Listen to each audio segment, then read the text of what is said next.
Magandang araw mga bata! Nagbabalik na naman si Teacher Pam. Handa na naman ba kayo sa panibago nating aralin? Handa na rin ako kaya magsimula na tayo. Ngayong araw ng Lunes, ang ating mensahe ay Ako ay may pangalan. Mga bata, alam nyo ba kung bakit mahalaga ang ating mga pangalan? Tama, mahalaga ang pangalan para sa ating pagkakakilanlan. Dahil sa pamamagitan ng ating mga pangalan, malalaman ng mga tao kung saang pamilya tayo galing at higit sa lahat, makikilala tayo ng ating mga kaibigan. Halina't kilalanin natin sila.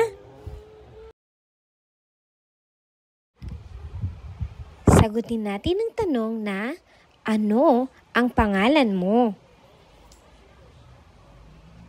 Magandang umaga po. Ako po si Renzo J. Batino. Ikaw naman, Iha. Ano ang pangalan mo? Magandang umaga po, teacher. Ako po si Isha J. Reyes. Ngayon, mga bata, alamin naman natin ano-ano nga ba ang bumubuo sa inyong mga pangalan. Tandaan na ang inyong pangalan ay binubuo ng una, gitna at panghuling pangalan.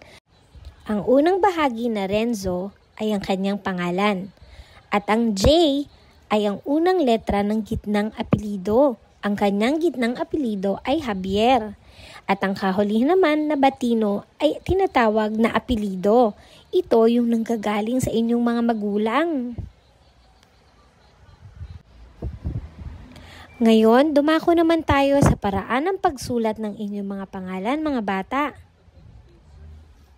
Palaging tatandaan na sa pagsulat ng pangalan, ito ay nagsisimula sa malaking titik. At ang gitnang letra naman ng inyong apelido ay huwag kakalimutang lagyan ng tuldok. Ikaw, anong pangalan mo? Sabihin nga sa harap ng klase ang iyong buong pangalan. Kayang-kaya mo yan. Paglalahat ng aralin. Kumpletuhin ang mga pangungusap. Tayong lahat ay mayroong pangalan.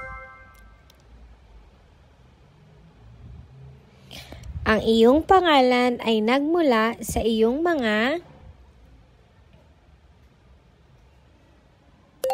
magulang. Ang ating pangalan ay nagsisimula sa malaking titik. Ngayon, subukan naman natin to mga bata. Gamit ang clay, gumawa ng pattern ng simulang letra ng iyong pangalan. Kayang-kaya mo yan. At para naman sa gawain, sa itaas na bahagi, isulat kung saan nagsisimula ang unang letra ng iyong pangalan. At sa ibabang bahagi ay bilugan mo naman ang mga letrang bumubuo sa iyong pangalan. Magaling mga bata! Ngayon, dumako naman tayo sa mga bilang. Ngayong araw na to, pag-aralan natin ang bilang wala. Bilang wala. O sa Ingles, zero. Ulitin mo nga. Wala. Zero. Wala. Zero. Gayahin mo nga sa iyong kamay kung papaano ang bilang wala, mga bata.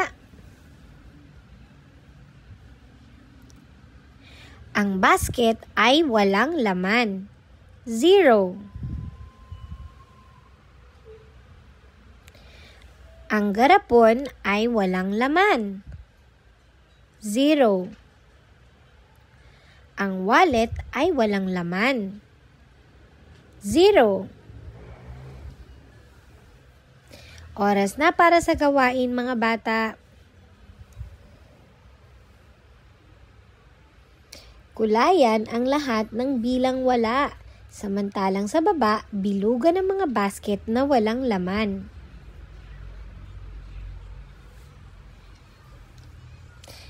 Matching colors. Tukuyin, mga bata, kung anong kulay ang ipinapakita sa mga bagay. Ano ang kulay ng saging? Tama, dilaw. Ano ang kulay ng strawberry? Magaling, kulay pula. Ano ang kulay ng sombrero? Mahusay, kulay asul. Ang kalabasang ito, ano ang kulay niya? Magaling, kahel. Ang buhok naman ng tao. Tama, ito ay kulay itim. Ang repolyo kaya? Magaling, kulay berde. Oras na para sa gawain. Pagtambalin ang mga tamang kulay ng bawat bagay.